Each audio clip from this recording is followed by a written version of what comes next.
Knossos.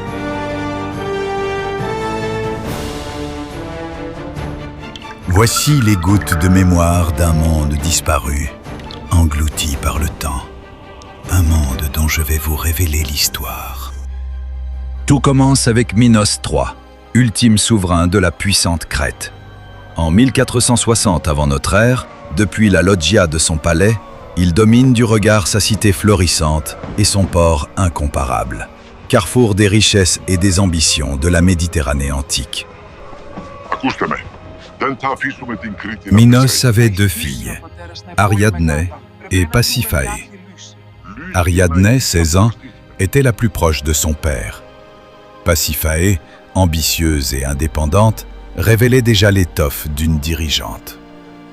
Leur mère, Érénée, était morte en donnant naissance à la cadette, scellant à jamais le destin de la famille royale.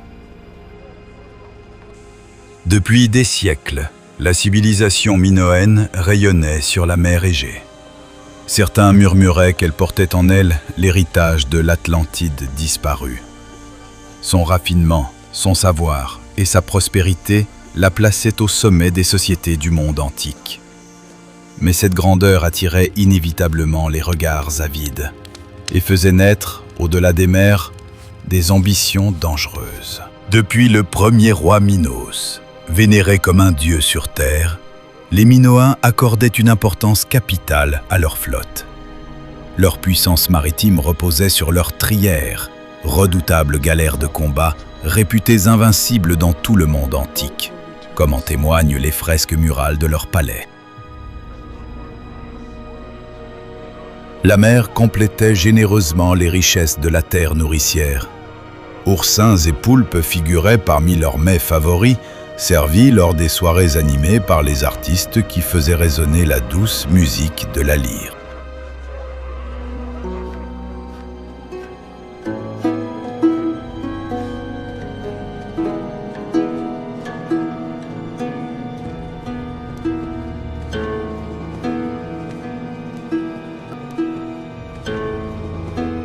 Loin d'être une société parfaite, les classes dirigeantes possédaient terres, demeures et esclaves. Parmi ces derniers, certains se révélaient de véritables artistes, contribuant au rayonnement culturel de la civilisation. Les villas, toutes richement décorées et colorées, témoignaient d'un grand raffinement, tandis que l'hygiène atteignait déjà un niveau remarquable grâce à des canalisations permettant l'alimentation en eau et l'existence de bassins alimentés en eau courante. Lorsque la reine Hatshepsut régna sur l'Égypte, une ère de prospérité commerciale s'ouvrit entre le Nil et la Crète. Les navires de Knossos accostaient dans les ports égyptiens chargés d'amphores d'huile d'olive, trésor liquide de la civilisation minoenne. En retour, l'Égypte livrait aux artisans crétois un pigment d'un bleu éclatant, issu de la précieuse pierre appelée lapis lazuli, symbole de richesse et de prestige. Ces termes sont clairs. Ainsi, par-delà les mers, deux grandes civilisations unissaient leur savoir-faire et leur richesse dans un échange constant qui renforçait leur puissance et leur rayonnement. Dépêchez-vous, portez ces marchandises à l'entrepôt. Oui, superviseur. Les entrepôts de Knossos s'étendaient sur de vastes galeries, impressionnantes par leur taille et leur organisation. Dans ces lieux stratégiques, un personnel essentiellement féminin veillait sur les provisions du royaume. Amphores d'huile d'olive alignés à perte de vue, silos remplis de blé et d'épeautres, paniers de légumes et réserves d'olives soigneusement conservées à l'abri de la chaleur, tout témoignait d'une gestion rigoureuse et d'une prospérité remarquable.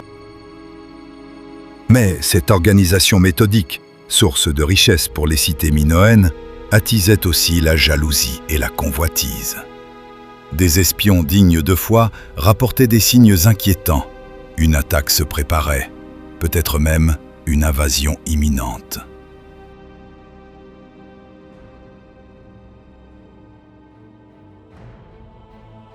Les Hittites, ennemis héréditaires de l'Égypte et rivaux redoutés des civilisations de la mer Égée, semblaient désormais tourner leur regard vers la Crète. À Knossos, la réaction fut immédiate. Le grand questeur fut aussitôt saisi dans la salle des comptes afin qu'il débloque sans délai les réserves de crédit nécessaires au paiement des soldes promises aux futurs guerriers mercenaires. Car nul homme ne prend les armes pour une cause incertaine sans la garantie d'une récompense juste. Et la cité, consciente du péril qui approchait, devait s'assurer de la loyauté de ceux qu'elle s'apprêtait à enrôler.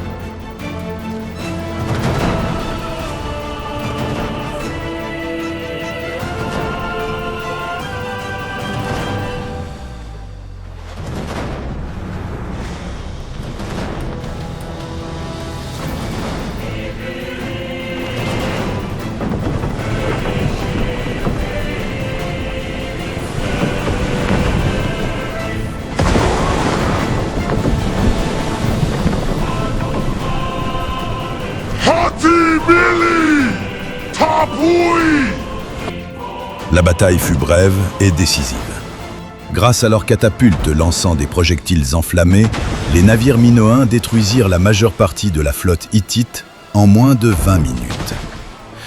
Les survivants prirent la fuite, consacrant une victoire totale pour Knossos. Le roi Minos, rongé par l'impatience, arpentait la galerie de pierre de son palais, tapotant nerveusement le mur sculpté comme pour hâter le destin. Puis, aux premières lueurs de l'aube, une clameur monta du port de Knossos. Au sommet de leur voile, claquait le signe incontestable de la victoire. La célèbre croix bleue traversée d'une barre rouge. Aucun navire perdu.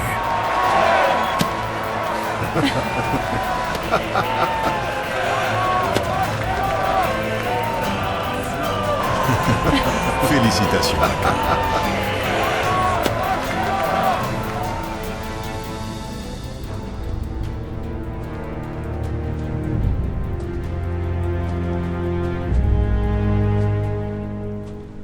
Pasiphae brûlait d'amour pour le général Kalos, héros victorieux des Hittites.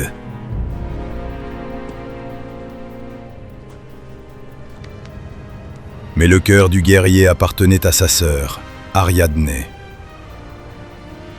Dévoré par la jalousie, Pasiphae espionnait leur rencontre secrète dans de somptueux appartements hors du palais. Lorsqu'elle les vit s'abandonner l'un à l'autre, la haine l'envahit. Alors, dans l'ombre, elle résolut l'impensable, tuer sa sœur.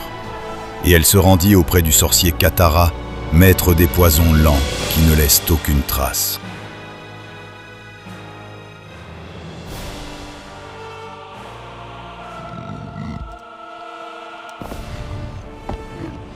Mais Pasiphae, maîtrisant sa colère, décida d'attendre.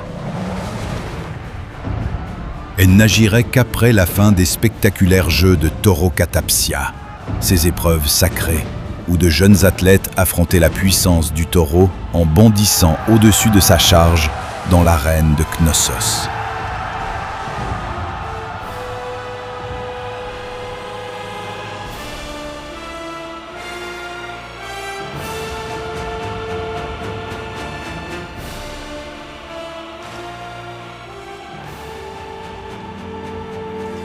Avec ce poison lent, ma sœur ne sera plus un obstacle pour mon amour du général Kalos. Ariadnès se meurt. À son chevet, le roi Minos lui serre la main avec une détresse muette, tandis que son amant, le général Kalos, s'effondre au pied du lit. Seul Pasiphae affiche un sourire troublant, un sourire qui glace le sang du général. Mais sans preuve, un seul homme peut l'accuser, son père, le roi. À Knossos, la vie s'écoulait avec une précision presque sacrée. Dans les vastes ateliers, les tisserands travaillaient avec une habileté remarquable. Leur métier à tisser produisait des étoffes d'une finesse inégalée, destinées au palais, au temple et au commerce lointain.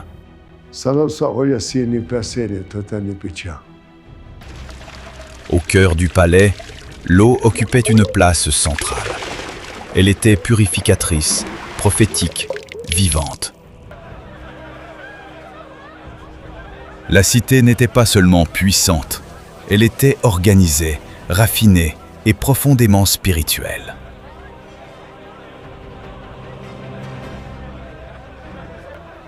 Pourtant, dans les tavernes, sur les quais, dans les champs, quelques voix s'élevaient. Des pêcheurs parlaient d'une mer étrange. Des bergers évoquaient des secousses légères sous leurs pieds. Et certains prêtres, plus attentifs que les autres, observaient avec inquiétude une fumée lointaine venant de l'île de Santorin. Les Minoens levaient souvent les yeux vers le ciel. Les étoiles, pour eux, n'étaient pas de simples lumières. Elles étaient des divinités, des guides célestes. Les nuits claires voyaient les observateurs scruter la voûte céleste, interpréter les mouvements des constellations, chercher dans leur danse silencieuse les signes du destin. La cité elle-même témoignait d'un sens remarquable de l'organisation. Entrepôts ventilés, réserves alimentaires contrôlées, routes pavées, égouts fonctionnels, tout révélait une société disciplinée, prospère et sûre d'elle. Le volcan grondait, et personne ne savait encore qu'il annonçait la fin d'un monde. La terre tremble, des cendres tombent comme une neige sombre. Le ciel devient gris, puis noir. Heure zéro. L'explosion. Le volcan de Santorin entre en éruption. Une détonation gigantesque secoue toute la mer Égée. La colonne de feu monte à des dizaines de kilomètres dans le ciel. Heure +1. Les ténèbres. Le silence avant la vague.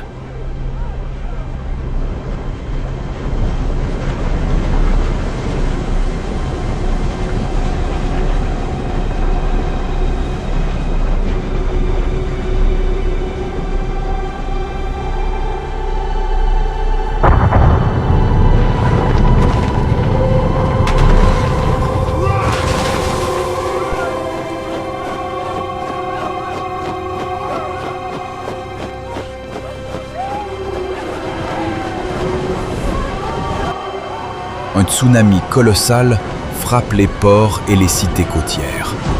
Les navires sont brisés, les quais pulvérisés.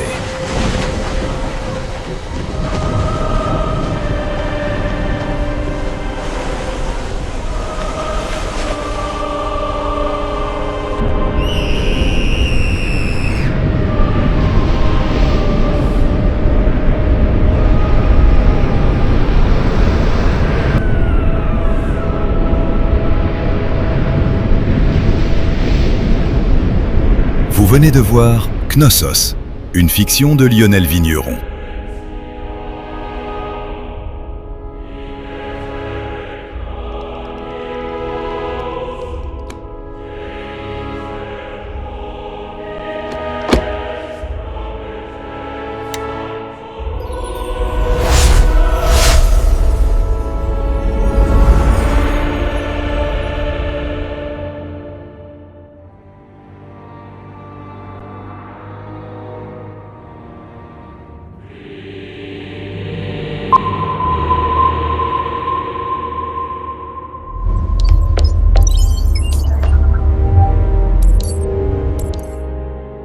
Parce qu'un autre cinéma naît. The Time Machine.